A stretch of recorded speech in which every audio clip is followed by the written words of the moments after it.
Hi, I'm Jim McCann, founder of 1-800-Flowers. We created this podcast to share the wonderful people we get to interact with, we get to meet, we get to know, and most importantly, get to learn from.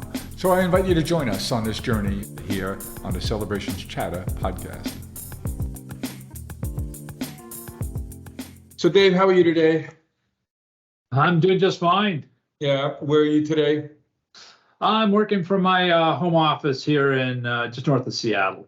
Interesting background. I'd love to, we're recording this, so I'd love to share a little bit of your story.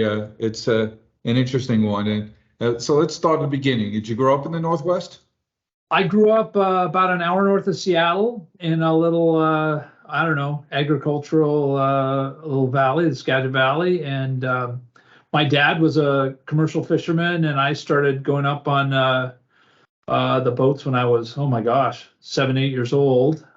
Saved up a little money, and by the time I was 17, I had purchased a permit and started running my own boat in Alaska. In Alaska? In Alaska, yeah, in the summers. It was a good job for college, and through the process of that, I, paid for 7 years at Stanford, ended up with 3 degrees out of there. And between the two of them, I worked in first as an engineer, and then after getting out of business school, worked for some startups during the sort of the .com era. And just when that was sort of winding up, I had an opportunity. I just got introduced by a friend with Randy Hartnell, who had this business idea, but not much business experience. And for me, it combined, seafood and relating to the fishermen and the technology and the business part. It was all great. We sort of picked up all the marketing pieces that we needed as we went. But we really said, look, I had come from a sort of a venture-backed type company, said, look, let's do it old-fashioned business, right? Let's do one where we focus on, making money, and where we treat our customers and our employees and our suppliers well, and see where it takes us. And it just, 2002 might not have been the best time to start a business. It's amazing what your start date means to your business. Yes. Oh, there's no doubt. But we just focused on, kind of this direct to consumer model, and being as open with our customers with our can, and making sure that we hit all the boxes. It's got to be good for you. It's got to be sustainable. It's got to have all of those things. Now you say it's got to have. What were your foundational decisions about the gotta haves? The gotta haves were, there were business gotta haves, and then there were product gotta haves. Our rule of thumb is pretend that you're giving something to your neighbor, right? It's got to be something where we could be very transparent about where it comes from, that we know it's good for them, that we could tell the story of the product and feel like we're telling a good story. Yep. And that really, that was sort of the rule of thumb. And really the untapped market opportunity for us was really for folks who wanted to eat better.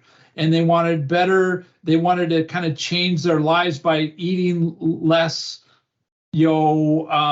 processed foods, yep, etc. So there was a bunch of things about omega-3 fatty acids, which is the oil in fatty fish like salmon, and all of their health, that sort of those benefits, and we sort of kind of capitalized on that. And at the same time, so we also different. It sounded like it was both, Dave, a personal want, and you thought a foundational need of your business to be differentiated was to make sure it was better for you product.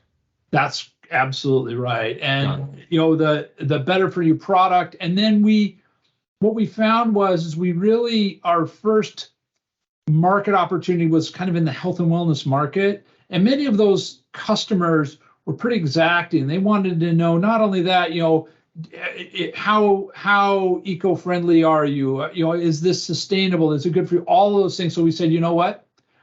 Our products, the salmon product, our core products, hit those boxes. And so let's pursue that as sort of the identity of the brand. And Okay, so so that's what we did. So let's back up from there. The brand is called Vital Choice. Vital and Choice. You were deliberate about choosing that brand to represent a better for you product, Yes. and that you were going to stand behind that. And when you talk about sustainability, so your competition, the product that looks like it would compete with you would be farm-raised product, Right. aqua farming. And Right. frankly, Dave, until I learned about you and the company, I didn't realize how dramatic a difference Oh, it's huge. the food was and its impact on us, the consumer, was. Give us a little color on that. I go out and I get a naturally caught salmon off the coast of Alaska. Tell me about that product versus a product that would be farm raised that looks like it. And, people say, well, I'm eating salmon, so it's got to be good for me, right? In the kind of the late 90s, early 2000s, farm salmon sort of took hold, and it had a few retailer friendly items where they could always produce fresh, right? And that fresh, regardless of whether you're not going to get fresh product isn't necessarily better, anything else, but they could put fresh on the label, and the costs were more consistent. Yes. So those two things were very. They removed the seasonality too, right? Right, exactly, because they just farm all year round. But the wild caught salmon, the nutrition, those farm salmon, first of all, they are the open net pens where most of them are raised, just kind of destroy the local ecology. They have to add, sort of compounds to their food so that their flesh isn't gray to turn it red. So that is, they have to use a lot of antibiotics and a lot of, chemicals to keep the fish. The fish are used to swimming free, right? Not cooped up in a pen. So they make each other sick, and they, and all this sort of stuff. And so they have to. It's really so the idea sounds quite ideal in that I can farm raise a salmon, I can have it available year round, yes. I can call it fresh, but then the realities are, to make that happen, it's against the laws of nature in that the fish really yes. can't move. And I have to artificially color it, and I have to add antibiotics to keep them alive. So what sounds like, hey, this is a great idea for people, turns out to be not so good. And what I'm interested in, what I picked up on what you just said there, Dave, is what happens to the land that they're agri-farming on, and after they move the farm somewhere else? What is that land? Is that usable? They typically, they're not even on land, right? The pens are floating in the water. Oh, so sure. I've seen both, yes. Right, and so the land-based farming does have typically that's big infrastructure. And so that is most of the farm salmon on the market today, the vast majority is pens, in pens that are offshore. And they'll take a pristine fjord that has the right water, and they'll be like all the waste and everything drops to the underneath the pens. In British Columbia, there's a number of studies where the farm salmon get a lot of lice on them, and when the little tiny fish, wild fish, come out of their rivers to go out in the ocean to swim around, if those pens are in their way, they'll pick up those sea lice from the farm fish, and actually has a big negative impact to the wild salmon runs. Wow. And so there's just a number of things. What we would point that out, we had a newsletter where we would point out some of those studies that are and articles about the farm salmon, but we really focus more on the positive aspects of the wild salmon. Okay, so let's turn the page. You have me convinced it's not so good. It's the product isn't great. What they have to do to raise them is not good for the fish or the environment. And after the fact, they've done a lot of ecological damage. Got it. Yeah. Wild caught fish. Tell me why they're so good. So I'm primarily speaking about salmon, but you can apply this to most of the fish. First of all, there's a commitment to sustainable harvesting, but particularly in Alaska. And so really those salmon runs are managed by biologists. They're not managed by business. They're not managed by politicians. They're managed by biologists that say, okay, there's enough, we have enough fish coming back to spawn for future runs. These are the surplus fish, catch those, right? And so that's the way that the pattern works. So, this past summer was the largest red salmon run in Bristol Bay. I mean, it was historic, and they've been keeping records since the 1880s. And that's because of this biologically sound management of the fish. That's right. That's right. And there are fluctuations, based on runs and maybe the weather or whatever else, but they are always consistently managing and saying, hey, if the run is short this year for whatever reason, then you fish less, right? You always want to make sure that enough fish get back. Because I don't think enough people, I'll speak for myself, I didn't understand that part of it. When you hear, okay, it's naturally caught, we say, well, how is that managed? Can't you overfish? Because we all read about like the shores off South America now being overfished by commercial fishing boats, the Chinese fishing boats we hear about down off of Peru and Chile, and how they're overfishing the waters. But here you're talking about managed waters. Right. And it's not just Alaska, there are other areas that manage it. And what we say to our suppliers is we're not buying your fish unless it comes from a well-managed fishery. And not only by what you say, but we want some third-party verification that this is a well-managed fishery, or our own experience in working, with those folks to see, is it, are the fish being managed right? And then on top of that I think has really sustained us as well, is we expect excellent quality, right? So these are fishermen, Yes. That's how it started. So the idea for Vital Choice was, we obviously know the difference between farm fish and we know the fish is good for you. We know the difference between farm fish and in nature fish, in wild. And we know that catching techniques vary, and that matters too. So, and we have a management of the inventory of the stock of fish so that we never overfish, and we optimize the size of the universe of fish that we can go after. And you said, well, we know the fishermen who live by that code. We know the areas where they are. We know the best places. Why don't we switch our practice from catching the fish to organizing the fishermen who do that in the right and proper way, and let's go to market as a marketplace of the people we know who do this well, and therefore we can say to our consumers, hand over heart, we have a superior product that's really, really good for you, harvested in a way that manages the fish stock not only to our standards, but to government third-party biological standards. And so here you have a winner. You have ecologically sound harvesting, you have terrific product, flash frozen or frozen, so that I can deliver you a good, healthy product that's done in a very sound and ethical and ecological way. That's it. That's it in a nutshell. I mean, there's lots of other details there, but yes, I mean, really what we were looking at is that we were both Randy and I were fishermen for a long time. We were catching the fish, looking at these beautiful fish and saying, more people need to know about that. So we kind of went to the other end of the chain and said, let's connect with customers. Let's connect with customers, and let's take it on ourselves to get an excellent product with all of these wonderful attributes about the product, and let's sell that, and let's get it to their front doors. We put our heart into everything we do. We are farmers, bakers, florists, and makers who grow and create with a passion. Made with love at every step of the way. Because at the end of the day, we know you're sending more than a gift. 1-800-Flowers, share with love. You go a long way to tell a story. Yes.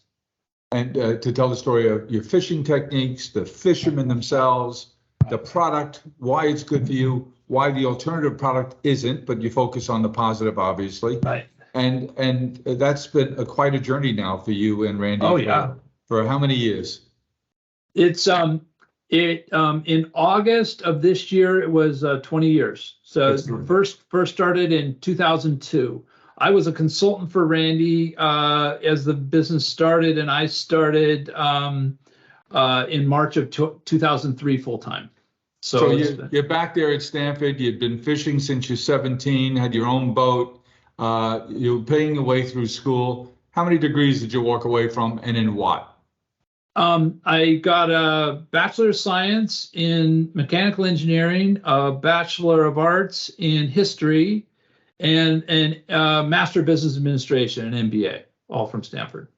But what a wonderful place to go to school. Oh my gosh, it's fantastic. How did they ever get you to leave? Well, there were some options to stay in some of the master's programs, and I it's very funny. My freshman year of college, there was what they called then SWAPC, and they were basically student-run seminars. And there was one of these evening seminars taught by a woman who was in the business school, and it was called Business Ethics and Corporate Responsibility, which sounds, I don't know.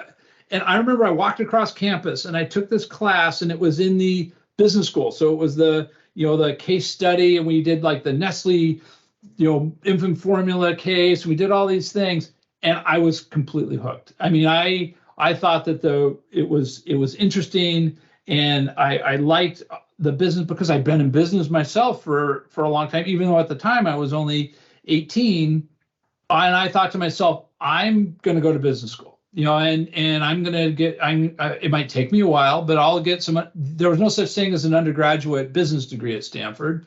Economics is as close as you'd get, but just based on my background, I figured I would get an engineering degree. The history degree I sort of picked up along the way. I always had my sights set on going back to business school, and I remember I was married then. When I went back to grad school, and I read all the books, I said, this isn't even like school. I'm interested in everything here, so it was no work involved. It really wasn't, and so that sort of carried on out of business school. I went to work. I ended up was a CFO of a company that processed SEC filings of all things, electronic stuff. We ended up getting purchased by a company in Norwalk, Connecticut, Edgar Online. I stayed with them as a VP of West Coast operations for them, and then I left to work with another one of my other coworkers. I was in a similar business, but mostly in corporate SEC filings, and then I got tired of intangible things, and it just happened to be that that's when I met Randy and shifted gears. So. And lots of different things. Worked as an engineer for a while. Built a bunch of boats, and when was the last time you stepped foot on a boat?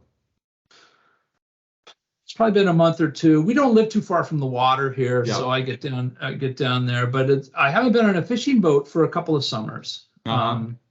I did, even up until the last couple of years, I would take a couple weeks off in the summer and go up and work on the commercial fishing boats just during the peak of the season. Yeah. But you still as hear you get those older, noises and the smells that bring you right back there, huh?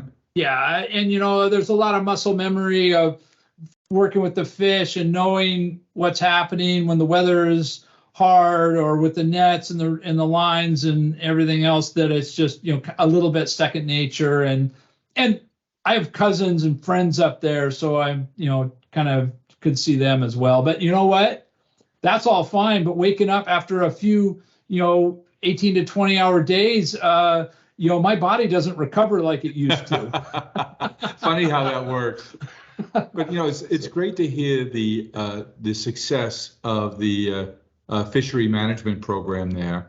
I know here on the East Coast, particularly up in New England, where they finally started to manage the lobster industry and made it a designation that the fishermen themselves, the lobstermen themselves, started regulating how many females you could take and at what ages, and they'd mark the tails with a clip. And it's had an amazingly positive impact in that the lobster crop has come back and now is bigger than ever because of good, sensible management of the stock. Right. And it's so good to hear of those successes because we all certainly know where we need more successes. And it's nice to hear that things are going well in that program. And as a result, people have an option now to buy really good for you product. It's not only managing the ecosystem, but in fact enhancing it in a very natural and good for the nature kind of way. Right. What we found as well, just in the business is that, people who are attracted to that story and everything else. We built the company about, a high level of service and really treating our customers well. And that's really, that helped, right? Because we would get, we had customers that we would keep for decades, right? And they would order and so we just sort of made that high-end experience part of this good choice for your health, for the environment, that consumer segment, that LOHAS, lifestyle of health and sustainability. And that's really where we focused our attention and our business.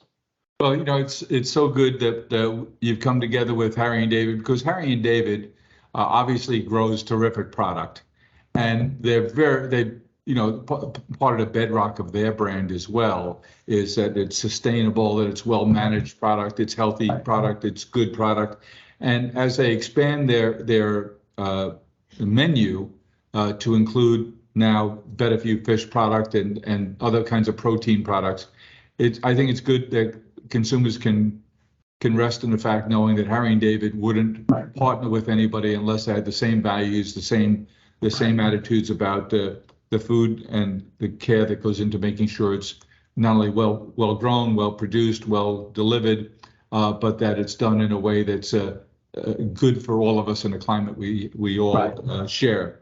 So I think it's been a terrific partnership for you. I'm thrilled there, and thanks for sharing your story with us today. And I think the Harry and David and the Flowers community is going to be looking to learn more about you and Randy and the company you've built and are building. And I know as a customer, once they try your product, pardon the pun, but they're hooked.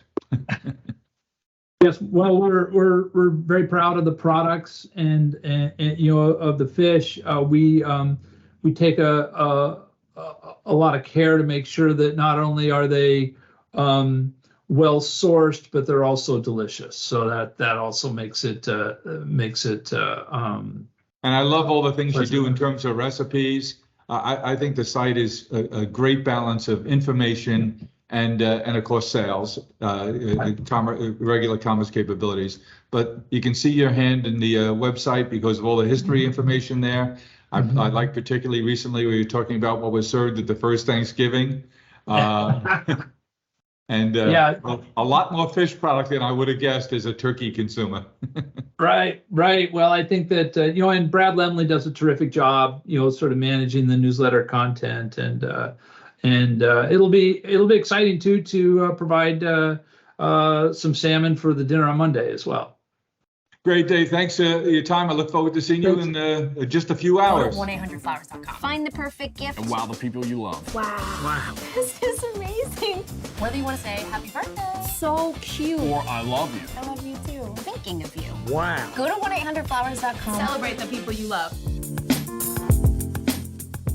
Well, I hope you enjoyed what you heard, and I know I'll be sharing it forward. I hope you get to as well.